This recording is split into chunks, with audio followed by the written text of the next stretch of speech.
ఇంకా ఎక్కువ పాలు ఇవ్వాలి అంటే గనక మరి మీ దగ్గర ఉండేటువంటి సలహాలు సూచనలు నాకైతే ఇవ్వండి మిత్రమా. ఎందుకంటే అందరికీ అన్ని తెలవు కదా, నాకు కొన్ని తెలుస్తాయి, మీకు కొన్ని తెలుస్తాయి. మరి నాకు తెలిసిన వాటితో కలిపి మీరు కూడా ఇచ్చిన సలహాలను బట్టి నేనైతే వీటిని చూస్తాను. పాలు పెరగడానికి మరి నా వంతు ప్రయత్నం నేను చేస్తాను మిత్రమా. ఉన్నాయి మిత్రమా గేదెలు చూడండి. పొట్టి గేదె ఒకటి, ఇది కొత్తది సూడి గేదె. ఒకటేమో అది పెద్ద సైజ్ అని చెప్పాను కదా, అది ఉంది. తర్వాత ఒకటేమో మా పెరట్లోనే మేస్తుంది, బక్క గేదె, ఎర్రది పెద్ద గేదె.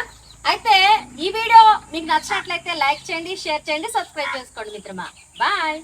కూడా ఫోన్లు చేస్తున్నారు, తర్వాత కామెంట్ లో కూడా ఏమంటున్నారంటే అమ్మ కాల్ చేయండి అనేసి అడుగుతున్నారు. ఒకవేళ మీకు ఇంపార్టెంట్ సమాచారం కావాలంటే కనుక కామెంట్ లోనే అడగండి. ఒకవేళ విలువైంది కనుక అయితే నేను నెక్స్ట్ వీడియోలో వీడియో చేసి పెడతాను, లేదంటే కామెంట్ లోనే నేను జవాబిస్తాను.